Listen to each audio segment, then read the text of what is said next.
8:48. So 30 years ago, satellite dishes on the outside of homes were the sign of a new dawn of television, proudly displayed by the early adopters. But could this soon be a thing of the past as broadcaster Sky launches a new range of smart TVs which don't need a satellite dish or a set-top box? Zoe Conway takes a look at what the future could hold for at-home entertainment.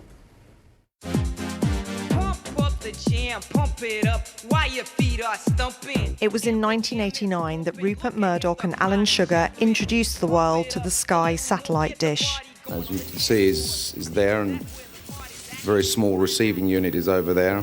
And as you quite rightly mentioned, it is our intention to offer this equipment at £199. We're planning to have over 1 million dishes by the end of 1989. 30 years later, and Sky's launches are a bit more slick. This is the only TV in the world with Sky inside, and all of your favorite apps too. It works on Wi-Fi.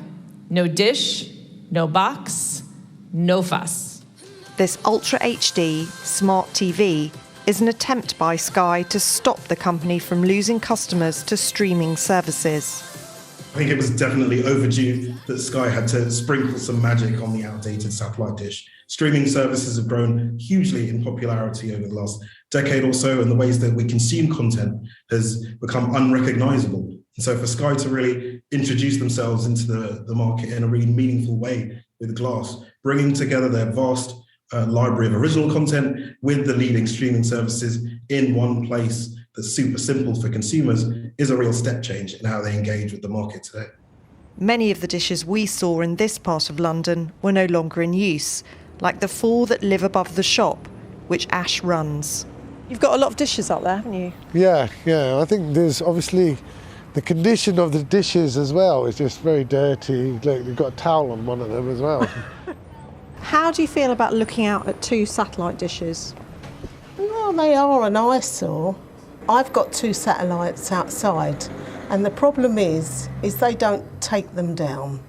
They really should be scrapped. All they're good for is the bird landing on them.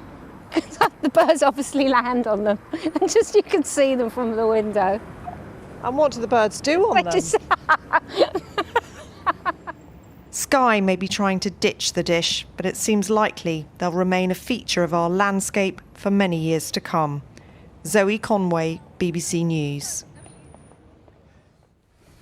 Well, joining us now is technology reporter and presenter David McCallan. Lovely to see you this morning. Do you know, I had a wave of nostalgia. I remember the Sky dishes being introduced, and my best friend had one. We were around all the time watching Sky for the first time. End of an era then. It is a little bit. I mean, I'm old enough, I know I don't look it, but to remember when we had 3 TV channels, and I remember when Channel 4 launched.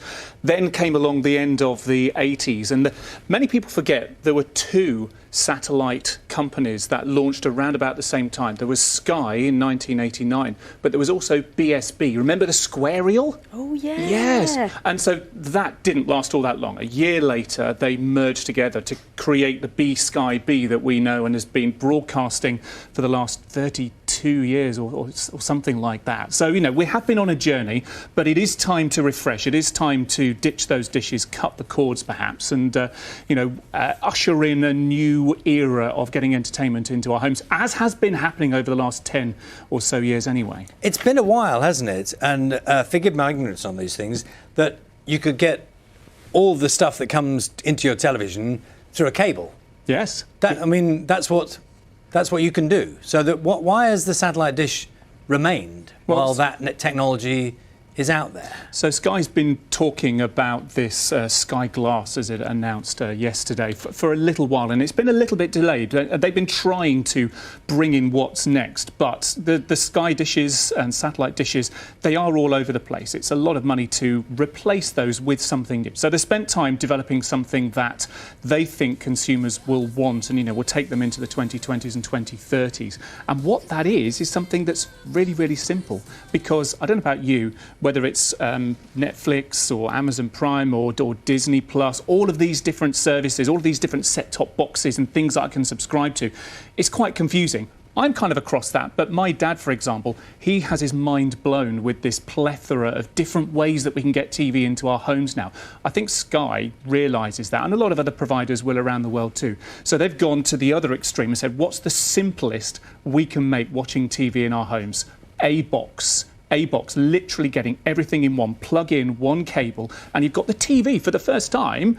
Sky is actually giving you a Sky television, and it's got the sound bar in there, and you can still watch Sky in other rooms as well with this little puck that they've got. Sounds expensive. It is, yeah. So again, they've tried to make that bit as simple as possible. You can pay in instalments from £13 a month up to £21 a month over 2 years or 3 years, and just bolt it onto your Sky subscription. They're trying to make it as easy as possible for that part of its market, part of its customer base that just don't want to worry about buying a new TV and getting another set-top box and subscribing to Netflix and trying to configure iPlayer. Just press it and it's on. People will pay for that simplicity, won't they? But when you, as you say, you take in all the different apps and add them together, you would think really the competition would drive prices down, but people are paying more now than they ever have. I think what Sky is hoping people will pay for is that simplicity, that all ease under of one roof. use. Yeah, they're kind of aggregation, this one-stop shop TV box in the homes. Some people want that. Not everyone will want it, but I think a lot of people will, and that's certainly what Sky is banking on. Do you think anyone's going to miss the old dishes? These dishes have been kind of ubiquitous on the sides of our homes for 30 or so years. Some people see them as an eyesore. Personally, I think I ignore them. The dishes aren't going to go away. Don't see them anymore. No, exactly. They're not going to go away very quickly because I don't think Sky or anyone else is going to pay to have them taken down very quickly either. So it's going to be a long time they're still there, I think. And what about all the fun of like having 5 little remote controls on the coffee table and trying to work out which ones? That's a nightmare when you go What's that? into Thing of the someone's past? I hope so. My dad, if I touch the wrong remote control on the table and I change the volume on the TV box rather than the video box, then it's the end of the world. Breaks We've all been there. We've all been there. Or when you stay at someone's house and you wake up in the morning, you don't know how to work the TV. Exactly. No. Simplify. That's definitely the way that Sky is trying to go with this. And we will see whether people will be willing to pay a little bit more for that. Thank you very much. Thanks, David. So let's give you an image at 8:55.